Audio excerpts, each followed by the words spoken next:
Baik,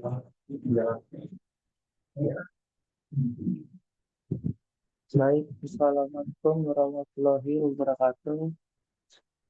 Perkenalkan nama saya Ahmad Fawaid Bang 41112037. Dan pada hari ini saya akan mempresentasikan mengenai tugas besar 2 pada mata kuliah aspek hukum dalam pembangunan yang diampu oleh Ibu dosen Lili Khoida STMT BMP. Nah, video presentasi ini memaparkan materi dan pemahaman terkait aspek hukum dalam pembangunan, mencakup manajemen klaim proyek arbitrase serta etika dan profesionalisme engineering, guna memberikan solusi dan wawasan mendalam dalam pengelolaan proyek konstruksi. Nah, di sini pada presentasi ini memiliki 3 poin. Yang pertama, mengidentifikasi jenis klaim yang umum dalam proyek konstruksi. Kedua, penjelasan tentang mekanisme arbitrase dalam konstruksi. Dan yang ketiga, peran etika dan kompetensi dalam mendukung keberhasilan pada proyek.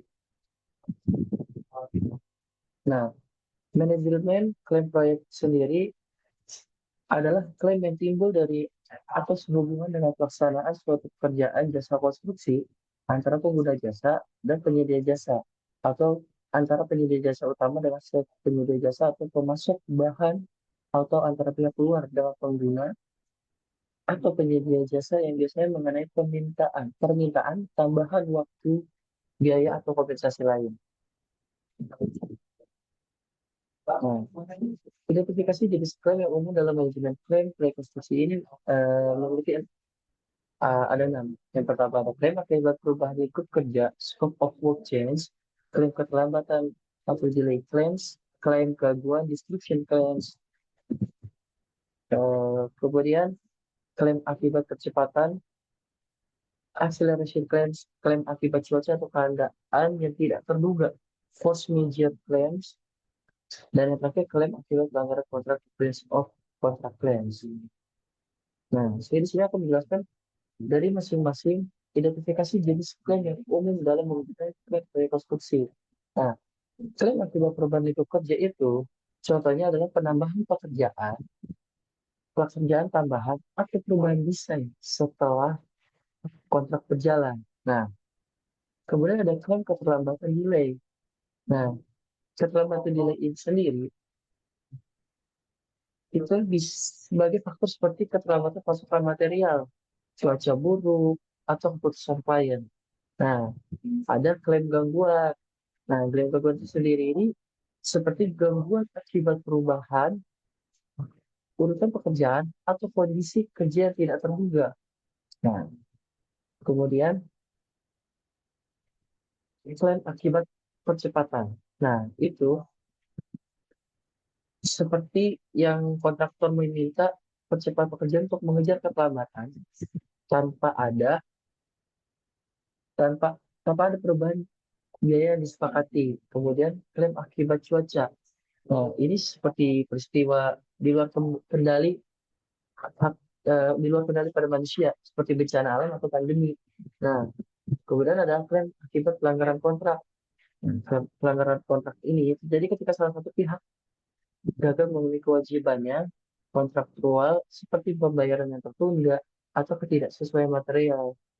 Nah, ini sangat riskan sekali mengenai pelanggaran kontrak. Maka dari itu, sebenarnya dari pihak pertama dan pihak kedua harus memahami apa itu isi kontrak tersebut. Nah, bagaimana sih sebenarnya klaim bisa dicegah? Nah, di sini saya memaparkan 2 poin. Yang pertama, memeriksa program kerja pelaksanaan konstruksi sebelum masa penawaran. Itu seperti tender. Nah, yang kedua, pihak yang terkait mempelajari kontrak sebaik-baiknya. Nah, di sini kita memasuki materi arbitrase. Nah, arbitrase adalah salah satu metode penyelesaian sengketa alternatif atau alternatif dispute resolution yang disingkat dengan ADR yang sering digunakan dalam industri konstruksi. Proses ini melibatkan pihak-pihak yang bersengketa dengan menunjuk seorang arbiter atau panel arbiter untuk memberikan keputusan yang bersifat final dan mengikat atau binding. Nah, mengapa sih arbitrase? Nah, Arbitrase itu bersifat final sehingga mempercepat penyelesaian dibandingkan pengadilan yang memungkinkan proses banding itu sangat lama. Nah, keunggulan keunggulan arbitrase ini adalah memiliki kerahasiaan dan fleksibilitas proses. Nah, kerahasiaan ini sendiri kenapa bisa bersifat privat? Sehingga informasi, proyek, dan sengketa tidak terdengar oleh publik. Yang dimana ini mempertahankan citra pada perusahaan. Jika ini bisa sampai ke pengadilan, maka itu bisa secara publik atau bisa terlihat oleh masyarakat umum. Nah, itu bisa mengakibatkan citra pada perusahaan itu sendiri. Jadi, mengapa setiap persengketaan dalam perjanjian konstruksi ini sendiri lebih baik menggunakan arbitrase karena lebih private bisa menjaga citra pada perusahaan sendiri. Nah, kemudian ada fleksibilitas prosesnya.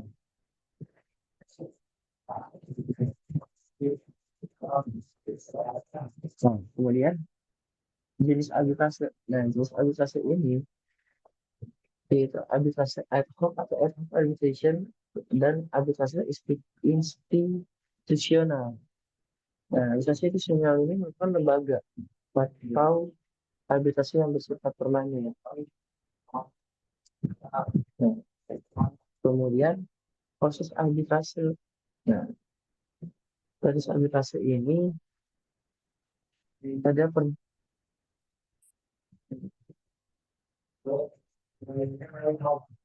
nah, proses arbitrase ini ada perjanjian arbitrase, pemilihan arbiter, dan sidang arbitrase dan putusan.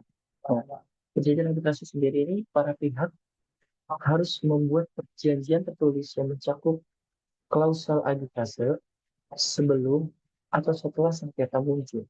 Nah, kemudian kita memilih arbiter. Nah, arbiter pemilihan arbiter ini pihak yang bersangkutan memilih arbiter atau lembaga arbitrasi yang akan menangani kasus mereka. Nah, terus ada sidang arbitrase. Sidang dilakukan untuk mendengarkan argumentasi dan bentuk dari kedua belah pihak. Setelah itu, putusan arbitrase. Arbiter mengeluarkan putusan dalam waktu 30 hari setelah sidang berakhir. Putusan ini bersifat final dan dapat dieksekusi melalui pengadilan jika salah satu pihak tidak memenuhi kewajibannya. Nah, sebelum saya memasuki mengenai etika kepresidenan dan profesional pada konstruksi, lembaga arbiter ini itu sendiri pada berbagai macam. Nah, itu lembaganya itu sangat banyak sekali, baik secara nasional maupun internasional. Oke, setelah itu kita memasuki etika, kompetensi, engineer, dan profesionalisme dalam konstruksi. Dalam dunia konstruksi, etika, kompetensi, dan profesionalisme adalah pilar utama yang menjamin keberhasilan proyek, reputasi, dan kepercayaan antar pihak yang terlibat.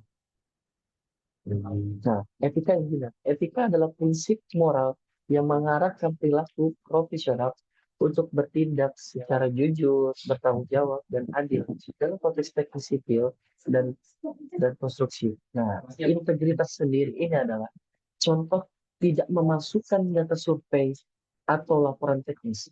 Kemudian kesejahteraan pada publik. Itu contohnya adalah mendesain jembatan dengan standar keamanan yang memadai. Nah, kemudian ada keadilan.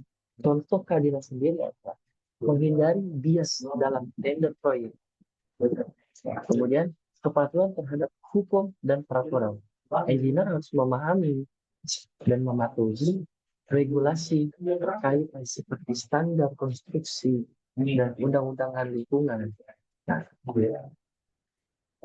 kemudian kompetensi engineer. Kompetensi adalah kemampuan dan keahlian yang dimiliki oleh engineer untuk melaksanakan tugasnya secara profesional. Kompetisi ini mencakupi pengetahuan teknis, keahlian praktis, kemampuan berinovasi, pengembangan berlanjutan. Pengetahuan teknis ini, contohnya sosok engineer ini menguasai ilmu tekniknya seperti perangkat lunak seperti AutoCAD, Revit, atau Vim dalam desain konstruksi. Nah, keahlian praktis ini sendiri, contohnya menyusun jadwal proyek yang realistis berdasarkan analisis kerjanya.